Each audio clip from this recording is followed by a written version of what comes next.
आज का जो हमारा टॉपिक वो बहुत ही ज़्यादा इम्पोर्टेंट है। सिक्योरिटी गार्ड की जॉब में जो पेट्रोलिंग है वो बहुत ही इम्पोर्टेंट रोल प्ले करती है। जब भी अगर सिक्योरिटी इंडस्ट्री का नाम आए तो साथ में जो पेट्रोलिंग है उसका नाम ज़रूर आता है, क्योंकि उसमें आप सारी चीज़ों को मॉनिटर करते हो, आप राउंडिंग करते हो, आप सारी चीज़ों को चेक करते हो। ये वीडियो बड़ी इंपॉर्टेंट है, आपने स्किप नहीं करनी, आपने वीडियो पूरी देखनी है। आगे चलकर मैं आपको डिटेल से सारी चीज़ें बताता हूँ कि इसका प्रोसीजर क्या है पेट्रोलिंग का और आपने कैसे करनी है। बिस्मिल्लाहिर्रहमानिर्रहीम, अस्सलाम वालेकुम वरहमतुल्लाहि वबरकात। कैसे हैं आप? उम्मीद है बिल्कुल ठीक ठाक होंगे, खैर आफियत से होंगे और अपनी लाइफ को एंजॉय कर रहे होंगे। अल्लाह पाक से दुआ है कि अल्लाह पाक हमारी सारी मुश्किलात को आसान फरमाए और अल्लाह पाक हम सबको अपनी ज़ुबान में रखे। इन्हीं नेक दुआओं के साथ आज की वीडियो का करते हैं आगाज़। अगर अभी तक आपने मेरा चैनल सब्सक्राइब नहीं किया तो काइंडली मेरे चैनल को सब्सक्राइब करने के साथ साथ बेल आइकन को भी प्रेस कर लीजिए। शुक्रिया। चले चलते हैं वीडियो की तरफ।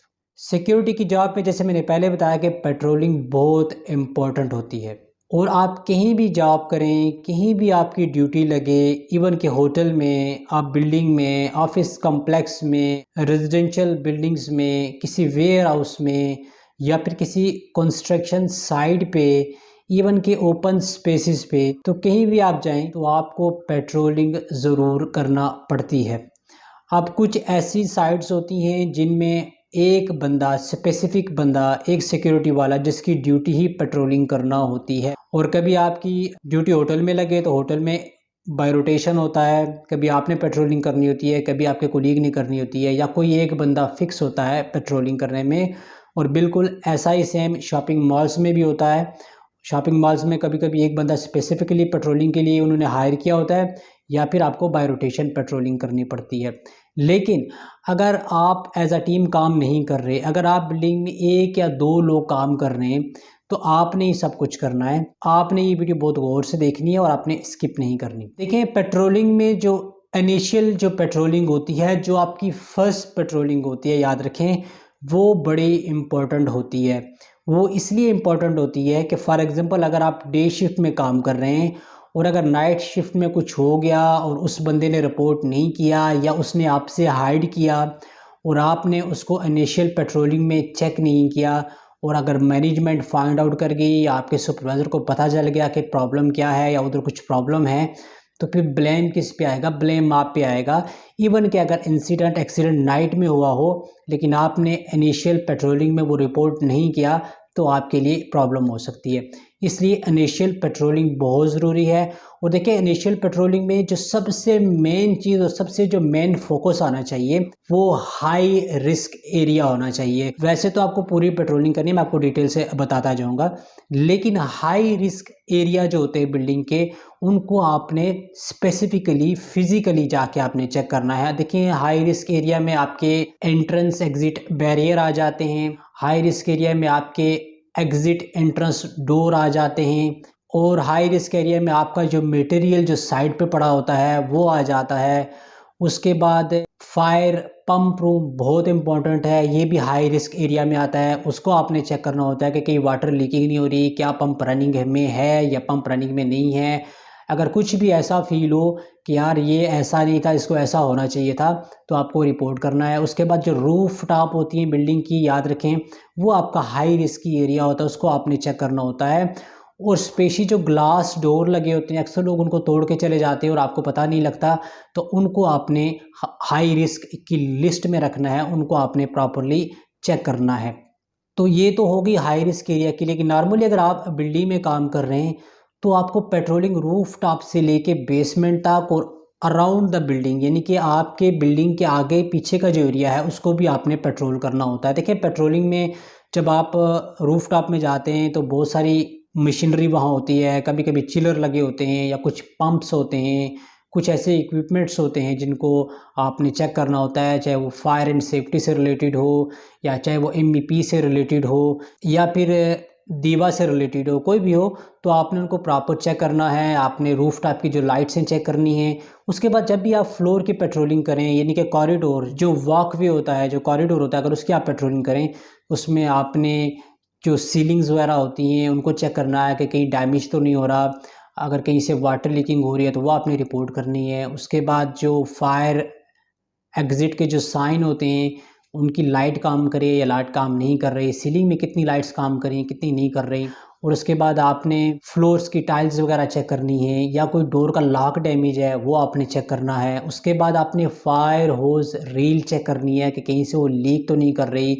उसके बाद आपने फायर इंस्टिंग्विशर चेक करने होते हैं कि उनकी डेट एक्सपायर तो नहीं है, या कोई फायर इंस्टिंग्विशर एम्प्टी तो नहीं है, मतलब उनमें गैस है और उनका गेज प्रॉपरली जहाँ पे होना चाहिए वहीं पे है। उसके बाद आपकी आ जाती है स्टेयर केस की लाइट का काम करना बहुत ज़रूरी होता है इन केस ऑफ इमरजेंसी। उसके बाद देखिए बिल्डिंग में वाटर मीटर्स भी होते हैं। वाटर मीटर से मुराद वो रूम जहाँ पे मेन जो सप्लाई होती है, जो अपार्टमेंट को सप्लाई जाती है, एक रूम बना होता है और उसमें हर अपार्टमेंट का एक मेन कनेक्शन होता है और उसका वाल भी होता है, तो अक्सर वहाँ से भी वाटर लीकिंग होती है। और आपने इलेक्ट्रिकल रूम ज़रूर चेक करने हैं। इलेक्ट्रिकल रूम को भी चेक करना है कि कहीं कुछ ऐसा कोई प्रॉब्लम तो नहीं है, या कोई ऐसी कोई अनऑथोराइज्ड आइटम वहाँ पे रखी भी तो नहीं है जिसको वहाँ पे नहीं होना चाहिए। उसके बाद देखिए अगर आप ग्राउंड फ्लोर में आ जाएँ तो ग्राउंड फ्लोर में आपके एग्ज़िट एंट्रेंस के डोर आ जाते हैं। फिर वही सिमिलर टू कॉरिडोर आपने फायर हाउस रील, लाइट्स वगैरह, आपने सीलिंग चेक करनी है, आपने टाइल्स वगैरह चेक करनी है। उसके बाद कहीं से वाटर लीकिंग तो नहीं है वो आपने चेक करनी है। उसके बाद आप अगर बेसमेंट में चले जाएँ तो बेसमेंट में आपका पंप रूम आ जाता है। पंप रूम में आपको पता है कि फायर पंप रूम आ जाता है। उसमें फिर आपका डोमेस्टिक पंप भी होता है। डोमेस्टिक पंप जो आपको वाटर सप्लाई जो अपार्टमेंट में सप्लाई करता है, और जो फायर पंप है वो फायर से रिलेटेड, अगर आग कहीं लग जाए तो वो उससे रिलेटेड होता है, तो आपने वो सारी चीज़ें चेक करनी होती हैं। उसके बाद एक यहाँ पे देखा जाता है कि ईटीएस रूम आ जाता है। ईटीएस रूम में जो आपका चिलिंग सिस्टम है, जो आपका एसी है, एसी का पूरा सिस्टम, पूरी मशीनरी वहाँ पे फिक्स होती है, उसको आपने चेक करना होता है। उसके बाद जितने भी यूटिलिटी रूम जैसे ईएलवी रूम हो गया, एमडीएफ रूम हो गया, एमडीबी रूम हो गया, तो ये सारे रूम्स आपने चेक करने होते हैं। और साथ में जो लाइट्स हैं पार्किंग की, अगर पार्किंग में कहीं वाटर लीकेज है, अगर किसी गाड़ी की लाइट ओपन है, अगर किसी गाड़ी का शीशा खुला हुआ है, या फिर अगर कोई गाड़ी रॉन्गली पार्क है तो उसको भी आपने रिपोर्ट करना होता है।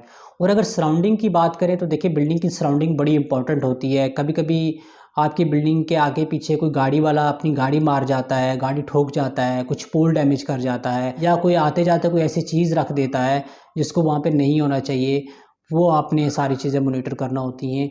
और साथ में जो आपकी आउटडोर जो पार्किंग है उसको भी आपने मॉनिटर करना होता है। और साथ साथ याद रखें कि आपके जो एंट्रेंस और एग्ज़िट के जो मेन गेट है वो हमेशा प्रॉपर्ली क्लोज्ड होने चाहिए। वो अगर खुले रहेंगे तो अनऑथोराइज्ड जो एक्टिविटीज़ वो आपकी बिल्डिंग में हो सकती है। और जो आपके स्टेयर के जो मेन एग्ज़िट होते हैं, जहाँ से आप बेसमेंट से ऊपर आके आप स्टेयर से एग्ज़िट करके ग्राउंड में यानी कि बिल्डिंग से बाहर जाते हैं, वो हमेशा क्लोज़ होने चाहिए और उनको प्रॉपर फंक्शनल होना चाहिए। तो उसके बाद देखिए मेन इंपॉर्टेंट चीज़ मैं आपको यहाँ पे ये बताने जा रहा हूँ कि जब भी आप पेट्रोलिंग करें, पेट्रोलिंग करने के साथ साथ आपके पास एक पेन और एक नोटबुक, छोटी सी नोटबुक होती है, पॉकेट बुक जिसे आप बोलते हैं, वो आपके पास ज़रूर होनी चाहिए। क्योंकि जो भी अगर आप पेट्रोलिंग करेंगे, अगर आपके पास नोटबुक है तो जो आपको कुछ चीज़ें आपको अच्छी नहीं लग रही या कुछ इश्यूज़ हैं तो आप साथ साथ नोट करते जाएंगे। क्योंकि आप पूरी पेट्रोलिंग कर गएंगे तो बहुत सारी चीज़ें आपको भूल जाएंगी। अगर आपके पास लिखी होंगी तो आपके लिए आसानी पैदा होगी। और याद रखें कि अगर आपकी बिल्डिंग में आपको 6 टाइम पेट्रोलिंग करनी है तो 6 टाइम पेट्रोलिंग मत करें, 3 दफ़ा पेट्रोलिंग करें, लेकिन अच्छे से पेट्रोलिंग करें। और सबसे इम्पॉर्टेंट जो पेट्रोलिंग है, फर्स्ट और लास्ट पेट्रोल। फर्स्ट पेट्रोल उस वक्त किया जाता है जब आप ड्यूटी पे आते हैं, अपने अपने कुलीग्स को आप रिलीव करते हैं, वो चला जाता है और आप अपनी ड्यूटी स्टार्ट करते हैं।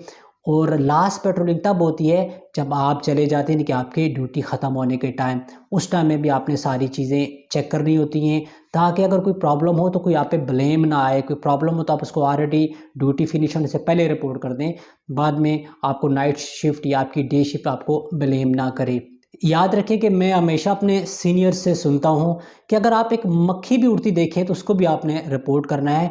और अगर कुछ भी आप देखें तो आपने बोलना है, उसको रिपोर्ट करना है, नो मैटर कि वो चीज़ छोटी है बड़ी है, नो मैटर कि वो हाई रिस्की है लो रिस्की है, कुछ भी है। अगर आपको कुछ अकवर्ड लगे तो आप इमीडिएटली अपने सुपरवाइज़र को रिपोर्ट करें, अपने कंट्रोल रूम को इन्फॉर्म करें, अपनी लॉग बुक में टाइम डेट के साथ रिपोर्ट लिखें। फिर आपने प्रॉपर रिपोर्ट लिखनी है, जो भी कंप्लेन है उनकी डेट, उनकी टाइम, उनकी लोकेशन और जो भी काज है उनका वो आपने अपनी लॉग बुक में मेंशन करना है और साथ में आपने कंट्रोल रूम को लाजमी इन्फॉर्म करना है। आज की वीडियो तो ये तक, उम्मीद है कि ये वीडियो आपको पसंद आई होगी। अगर वीडियो आपको पसंद आए तो काइंडली आप वीडियो को कर दें लाइक, चैनल को कर दें सब्सक्राइब। मिलते हैं इंशाल्लाह नेक्स्ट किसी इन्फॉर्मेटिव वीडियो में। तब तक के लिए अपना बहुत सारा ख्याल रखिएगा, मुझे अपनी दुआ में याद रखिएगा।